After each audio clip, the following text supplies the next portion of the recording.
తెలంగాణ హైకోర్టుని ఆశ్రయించారు ముగ్గురు ఐపీఎస్లు. భూదాన్ వ్యవహారంలో సింగిల్ బెంచ్ తీర్పుపై అప్పీల్కి వెళ్లారు. 27 మంది అధికారులకు చెందిన భూములను నిషేధిత జాబితాలో పెట్టాలని సింగిల్ బెంచ్ తీర్పు వెలువరించింది. సింగిల్ బెంచ్ తీర్పుపై అప్పీల్ చేశారు ఐపీఎస్లు మహేష్ భగవత్, స్వాతి లక్రా, సౌమ్య మిశ్రా.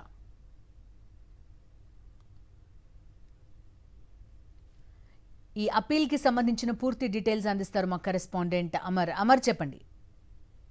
రంగారెడ్డి జిల్లా నాగారం భూములకు సంబంధించి పలువురు ఐపీఎస్ తెలంగాణ హైకోర్టును ఆశ్రయించారు. అయితే గతంలో భూదాన్ భూముల వ్యవహారానికి సంబంధించి కొద్ది రోజుల క్రితం తెలంగాణ హైకోర్టులో సింగిల్ బెంచ్ ఉత్తర్వులు కూడా జారీ చేసింది. అయితే 27 మంది ఆఫీసర్లకు సంబంధించిన ఏవైతే భూములు ఉన్నాయో వాటన్నిటి కూడా నిషేధ జాబితాలో చేర్చాలని కూడా సింగిల్ బెంచ్ తీర్పు ఇచ్చింది. అయితే ఈ నెల 24న ఈ తీర్పు వెలువడించారు single bench justice Bhaskar Reddy. అయితే భాస్కర్ రెడ్డి ఇచ్చిన తీర్పుకు సంబంధించి సింగిల్ బెంచ్ తీర్పు కావడంతో దీన్ని అప్పీల్ కి వెళ్లారు ముగ్గురు ఐపీఎస్. మహేష్ భగవత్ తో పాటు స్వాతి లక్రా, సౌమ్య మిశ్రా మొత్తం ముగ్గురు అప్పీల్ పిటిషన్ కూడా దాఖలు చేశారు. అయితే గత కొద్ది రోజుల నుంచి కూడా ఏదైతే మహేశ్వరం మండలం నాగారం గ్రామంలోని సర్వే నెంబర్ 181, 182, 194, 195 భూములకు సంబంధించి భూదాన్ భూములకు సంబంధించి అవే అని కూడా ప్రాథమికంగా గతంలో ఏదైతే మహేష్ అనే వ్యక్తి ఏదైతే పిటిషన్ కూడా దాఖలు చేయారో ఆ పిటిషన్ సంబంధించి సుదీర్ఘంగా విచారించిన తర్వాత ఆ భూములకు సంబంధించి అన్యాక్రాంతం గురి కాకూడదని ప్రొవిజన్ లిస్ట్ లో చేర్చాలనేది ఇటు న్యాయమూర్తి రంగారెడ్డి జిల్లా కలెక్టర్ తో పాటు మహేశ్వరం మండలం ఇటు